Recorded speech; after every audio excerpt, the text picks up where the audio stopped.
A supermarket chain is being taken to court by the federal government because it asked a few of its employees to speak English. The federal government's Equal Opportunity Commission, EEOC, is suing an Albertsons in San Diego, saying it created a hostile work environment by pressuring employees not to converse in Spanish. According to the EEOC, requiring English is a form of de facto discrimination based on national origin, an insane interpretation, but the EEOC says it cannot be tolerated, and so it won't be. Ethan Behrman is a California radio host, and he joins us tonight. So, Ethan, thanks for coming on. Obviously, thanks, the language that you speak is not the same as the country you are from. Plenty of American-born employees speak foreign languages. So it's not the same as discriminating on the basis of national origin. Why can't a business say, this is our building, and here are the standards of behavior that we expect our employees to meet? I thought that's kind of fundamental to employment, isn't it? Well, if you're interacting with a customer, you can require for the operation of the business to require English, for example. But in this case, these were people who were talking not with customers, but amongst themselves. So that seems really over the top. And yes, it becomes discriminatory, because why else would a manager say you can't speak Spanish here? Why not say, hey, you can't speak any language other than English? But remember, English is not an official language of the United States, Tucker. We're not I know, at and that place where we say one of you can only speak English here. That's one of our core weaknesses, that it's not the official language. But again, doesn't an employer have a right to say you have to wear certain clothing, you have to dress and behave in a certain way? Language is not an inherent characteristic, and it's not a racial category. And so why should an employer have the right to ask that of its employees? Well, again, if I'm not interacting, they do have that right, again, if it affects directly how the business is able to operate. But if I'm stocking shelves, if you and I are back in the back room stocking shelves, and I want to start speaking Swedish with you or something, what does that have to do with how the business is functioning? I don't know. Operating? I mean, why should isn't that it doesn't? But isn't that a well, I don't know. Maybe it is. I mean, that's a decision that should be up to the people who own and run the business, not some moron bureaucrat back in Washington, right? No, I actually totally disagree with you on this one, Tucker. And here's why. It was the Soviets that had to Russify the countries that they dominated. It's the Chinese that say, all of you outer region have to speak Mandarin. You can't speak your native languages anymore. We don't want to be like the Chinese or the Soviets and start forcing people to start speaking a different language. Which I'm from, is not an outer region. It's part of the continental United States. We didn't conquer it. It's a state. It's not a province or a territory or an occupied nation seeking freedom. It's part of the United States. And by the way, look, you know what this really is, which is the left seeks to divide the country along racial and ethnic and cultural lines. It's their full-time job. Let me ask you a simple question. Is there a single country in the world you know of that's bilingual or multilingual that's not at war with itself?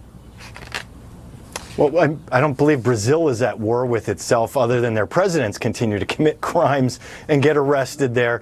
But Brazil doesn't commit war with itself, and there are many languages spoken there. We have a lot of examples around the world that are Brazil is a deeply and divided country. Look, there's no country that I'm aware of on Earth where you don't have an overwhelming majority of people united in a language, except those countries like Belgium, like Canada, that are riven by these cultural and linguistic differences. Like, language is culture. Why wouldn't you want your whole country to speak one language? Why is that bad? Isn't that the goal?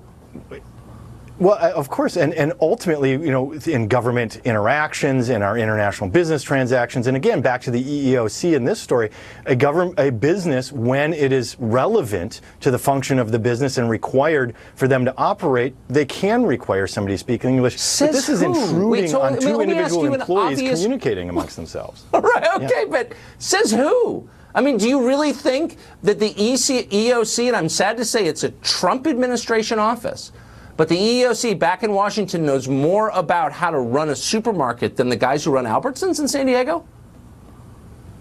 Well, I would suggest that we have one manager in particular that is being singled out by the EEOC for doing these actions and pointing it out.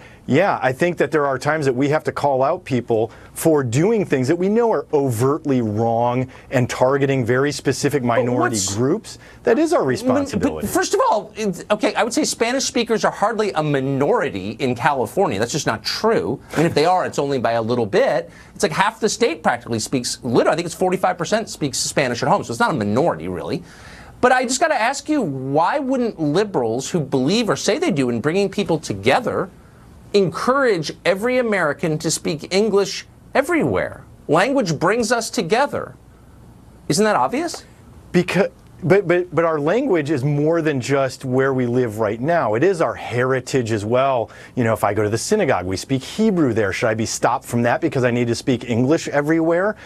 Can my friends who come over from Germany, you know, can they speak German as well? I mean, I don't agree with that. I think that there are times and places for speaking English. Okay, but look, that is a ludicrous example. I don't think in the congregation in most synagogues people are speaking Hebrew, and if there are, more power to them. But that is a tiny slice of our public life. I just mean day to day in the functions of government. Why wouldn't you want as many people as possible to be speaking the same language? You're dividing them if you're not encouraging them to do that, aren't you? I think we do want people to speak as much the same language, but again, in this case, we had individual employees, when they weren't interacting with customers, speaking a language amongst themselves that they were comfortable with. I worked at McDonald's as a teenager and spoke another language to a coworker of mine because it was fun to do that so people couldn't eavesdrop, even though we were taking care of the customers in English.